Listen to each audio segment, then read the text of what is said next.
Science and education world में आपका स्वागत है दोस्तों मैं Ashutosh Vyas hello alkane and hello arene series में आज आपके लिए लेकर आया हूँ सम एल्काइल कंपाउंड्स। दोस्तों हमने hello alkane and halo alkane हमने कंप्लीट कर लिया है। आज अब कुछ एल्काइल हैलाइड्स या कुछ कंपाउंड्स के बारे में पढ़ेंगे जो दोस्तों हमें पढ़ना जरूरी है एग्जाम की दृष्टि से, नीट की दृष्टि से और जेईई की दृष्टि से, क्योंकि दोस्तों ये टॉपिक छोटे हैं लेकिन इनमें से क्वेश्चन जरूर पूछा जाता है, इसलिए आप इनको हल्के में ना लें। ठीक है, तो चलो हम बात करते हैं अपने कंपाउंड्स की। तो अपना पहला कंपाउंड है डीडीटी। देखो डीडीटी क्या है, तो जब क्लोरल, किसको, क्लोरल, ठीक है, क्लोरल आपने पढ़ रखा है, कहाँ पे आपने पढ़ रखा है, क्लोरोफॉर्म में, ठीक है, और किसको, क्लोरल और क्लोरोबेंजीन, क्या, क्लोरोबेंजीन, ठीक है, क्लोरल और क्लोरोबेंजीन।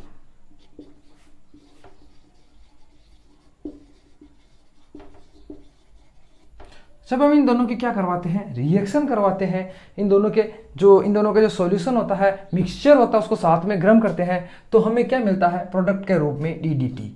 ठीक है, डीडीटी यानी पेरा पेरा डाइक्लोरो डाइफिनाइल ट्राइक्लोरोएथेन। ठीक है, क्या है ये, तो हम जब इसका जब फॉर्मेशन करेंगे तो हमें इसकी स्ट्रक्चर भी पता चल जाएगी। देखो सबसे पहले मैं क्या कह रहा हूं भाई, किसकी, येलो, ये आपका क्या है, ठीक है, ये H क्यों बनाया देख लेना आप। मैं क्या कह रहा हूं इनके मिक्सचर को, ये लो भैया, ये उनका मिक्सचर है। ओके, इस मिक्सचर को मैं क्या करूंगा, क्लोरल के साथ, किसके साथ गर्म करेंगे, क्लोरल के साथ।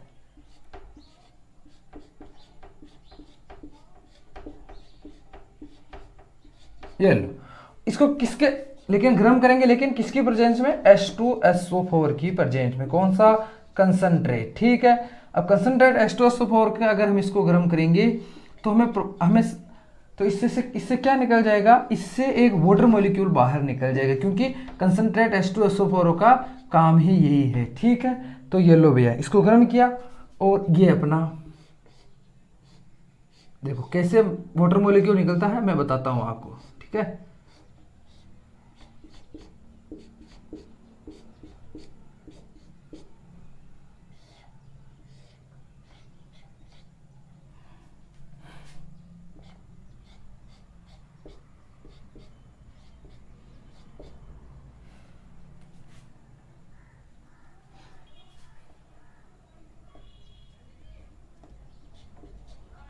देखो यहां से निकलेगा एक वाटर मॉलिक्यूल इस रिएक्शन से बाहर, यहां से निकला और हमें प्रोडक्ट के रूप में क्या मिल गया, डीडीटी। क्या मिल गया, डीडीटी। डीडीटी क्या है, इसका इंडस्ट्रियल नेम है, जबकि अगर मैं इसका आईयूपीएसी नेम पर करूं तो देखो पेरा पे हो गया, ये पेरा, और ये डाइफिनाइल, ठीक है, पेरा डाइक्लोरो।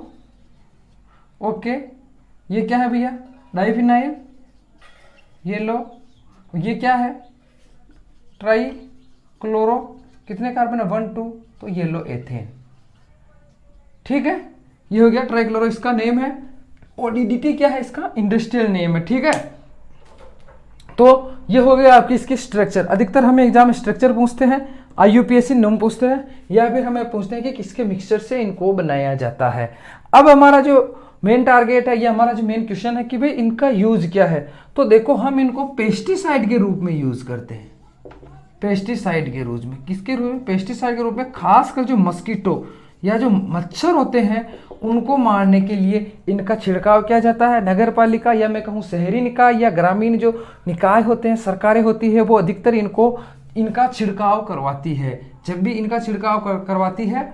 ठीक है, लेकिन अब इनका छिड़काव नहीं करवाते हैं, आजकल क्या करते हैं, आजकल वो लोग स्मोक का छिड़काव करते हैं, यानी एक प्रकार के मशीन में एक धुएं को जलाकर उसका छिड़काव करते हैं। लेकिन पहले क्या होता था, अभियान के रूप में डीडीटी का छिड़काव किया जाता था ताकि गांव में मच्छरों का उन्मूलन हो जाए। ठीक है, ओके, तो यह है आपका डीडीटी, और इनको अब बंद कर दिया गया है, इनका अब छिड़काव नहीं किया जाता है। उसका रीजन मैं आगे आपको बताऊंगा। उससे पहले चलो हम एक और मॉलिक्यूल एक और कंपाउंड्स को पढ़ते हैं कि और कंपाउंड्स कौन सा है।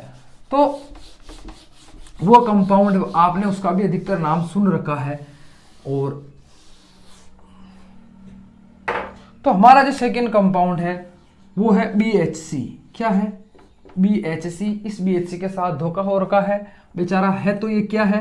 देखो इसको हम क्या बोलते हैं? Benzene hexachloride. देखो धोखा क्या हुआ है आपको बताता हूं मैं। बेंजीन हेक्साक्लोराइड, ठीक है, इसको BHC बोलते हैं। BHC बोलते हैं, ये इसका नाम दे रखा है, लेकिन ओरिजिनल में ये BHC नहीं है। ये क्या है? 1 2 3 4 5 एंड 6। यानी इसकी स्ट्रक्चर बना देता हूं मैं पहले, ताकि आपको पता चल जाए कि वे इसके साथ धोखा क्या हो रखा है। हमें इसका धोखा याद रखना है, ठीक है ना। ये है इसकी स्ट्रक्चर। तो इसका सही नाम है हेक्सा 1 2 6 हेक्साक्लोरो साइक्लोहेक्सेन। सही नाम इसका ये है, लेकिन क्या बोलते हैं इसको? Benzene hexachloride. क्योंकि शुरू में इसकी स्ट्रक्चर क्या है? क्योंकि ये भाई ये एक हेक्सागोनल से जुड़े हुए ना सारे क्लोरो, इसीलिए क्या बोलते हैं इसको? Benzene hexachloride. लेकिन ओरिजिनल में इसका नाम क्या है? इसका नाम है, और इसको कैसे बनाते हैं? देखो इसको बनाने के लिए क्या करते हैं, जो बेंजीन होती है ना उसको क्या करते हैं? सनलाइट में, किसकी प्रेजेंस में? सनलाइट, है ना। सनलाइट में भी खास करके जो पराबैंगनी किरणें, ठीक है, पराबैंगनी किरणें, अल्ट्रा वायलेट रेडिएशन, ठीक है, उनकी प्रेजेंस में क्या करते हैं? इसको क्लोराइड के साथ गर्म करते हैं। तो क्या होता है? इसकी जो 6वीं पोजीशन है वहां पे क्या आके जुड़ जाता है? क्लोराइड, ठीक है। ये हो गई भैया इसकी प्रिपरेशन। इसकी प्रिपरेशन ऐसे ही करते हैं, और इसका नाम है 1 2 3 4 5 एंड 6 हेक्सा क्लोरो साइक्लोहेक्सेन, ठीक है। लेकिन क्या बोलते हैं इसको?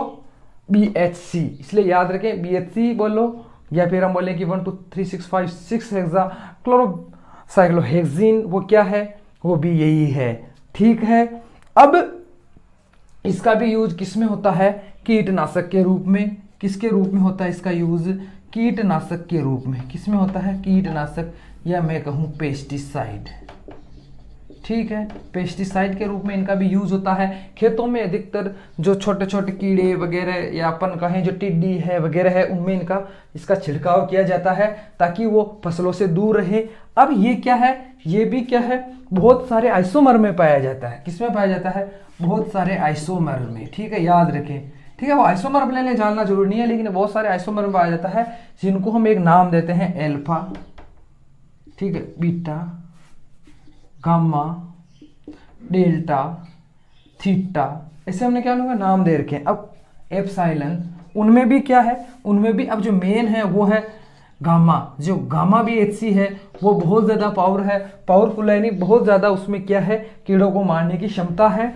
और जो BHC है उनमें क्या है? इसके अब क्या 2-3 उपनाम हैं। किसके? BHC के, अल्फा BHC के नहीं, पूरे BHC के। इसको बोलते हैं हम गेमेक्सेन। क्या बोलते हैं? गेमेक्सेन, लिंडेन, ठीक है। अब लिंडेन बोलते हैं तो क्या है कि मैंने कहा इसका अपरूप गामा है, इसलिए हम इसको क्या बोलेंगे? Gamma lindane.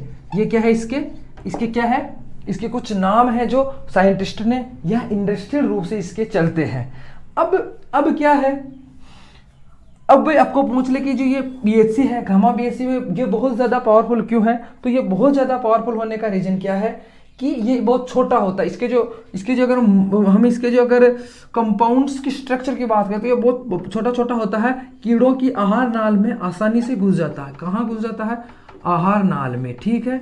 या जो अपने डाइजेस्टिव ट्यूब होती है उसमें आसानी से घुस जाता है, वहाँ जाके उनके होल कर देता है, जिससे क्या होता है? उनकी जो आहार नाल है उसमें पानी भर जाता है, जिसकी वजह से वो फट जाती है, और उस कीड़े की वहीं पे ही क्या हो जाती है?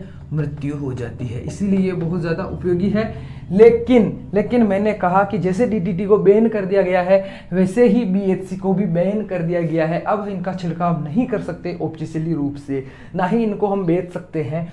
क्यों नहीं बेच सकते हैं? तो आओ उसका रीजन जान लेते हैं। मैंने कहा ना कि मैं एक कंपाउंड और है, अब 2 कंपाउंड ही आपको पढ़ने हैं। अब इनको बैन क्यों किया गया है, आओ उस पर चर्चा कर लेते हैं। जानना जरूरी है as a biology student, as a science student हमें जानना जरूरी है कि भैया BHC को क्यों बैन किया गया। तो देखो एक टर्म आती है जिसको हिंदी में बोलते हैं जैव आवर्धन। क्या बोलते हैं? जैव आवर्धन। और एक टर्म आती है जैव संचयन। ठीक है, इसको बोलते हैं बायोमैग्निफिकेशन। ओके, और इसको बोलते हैं बायो एक्यूमुलेशन। ठीक है, एक्यूमुलेशन। ठीक है, अब क्या है ये दोनों चीजें, देखो इनमें क्या होता है कि अब समझना है, अब यहां से चीज समझना। मान लो एक डायग्राम बनाता हूं, मैंने खेत में क्या किया, ये मेरा खेत है, ये मेरा खेत है। ठीक है, चीज को समझना।